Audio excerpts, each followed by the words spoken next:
So the one position that I want one of them in the top probably 6 rounds is a tight end. I want one of the better tight ends. You can get some, maybe, throw some dart throws later in the draft. That's fine as your second tight end.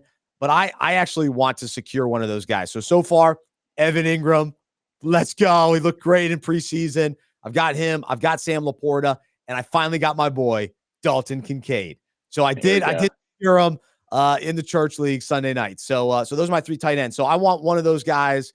I got Laporta, I think, in the 3rd round, which I felt comfortable with. Yeah. I'm not necessarily going up to grab him in the 2nd round, but if he falls to the 3rd, I feel more comfortable with him. And now knowing that his hamstring hopefully isn't an issue, he'll be ready for week 1. And then I'm trying to think the other guy that I would take. Those are basically the 3. Those are the 3 tight ends that I want. One of those guys in my drafts. I don't hate the strategy of taking Mark Andrews. And then if you have a deeper bench, so if your bench is bigger than, let's say, 5 bench players, if you got a 6 or 8 bench player league, getting Isaiah Likely late in the draft, if you can hold on to him, I think Andrews is good. And if he stays healthy, he's going to be pretty solid. If he gets hurt, I think Isaiah Likely immediately vaults up into that kind of tight end 1 conversation.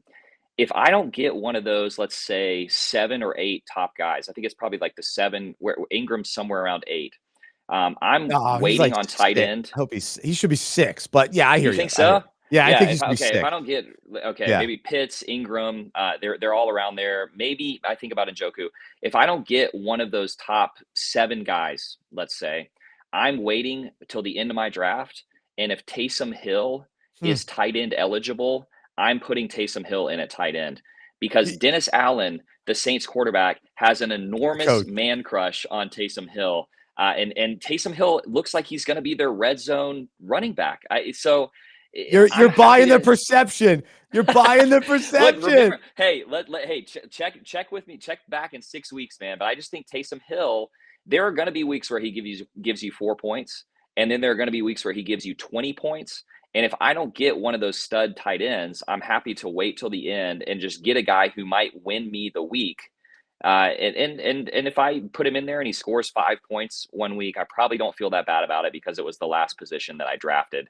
But hey, look, man, Dennis Allen is in love with Taysom Hill. Dennis Allen may not be the coach of the Saints by week 5. Yeah, no kidding. but for now, he likes him some Taysom Hill. And Kamara is going to be more of a receiving back. I just think when they get in the red zone, I think Taysom Hill is going to score a bunch of touchdowns again this season. So I'm happy to be disagreed with on this, man, but I believe.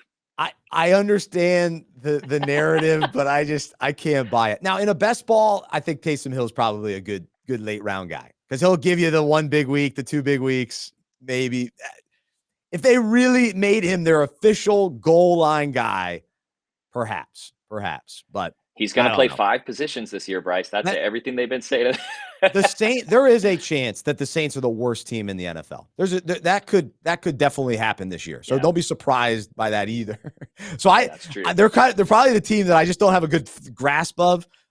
Man, my Panther blood is really coming out. The Bucs, the Saints, but I'm all in on Atlanta. I got Bijan in multiple leagues now. So I still haven't been able to grab Drake London yet.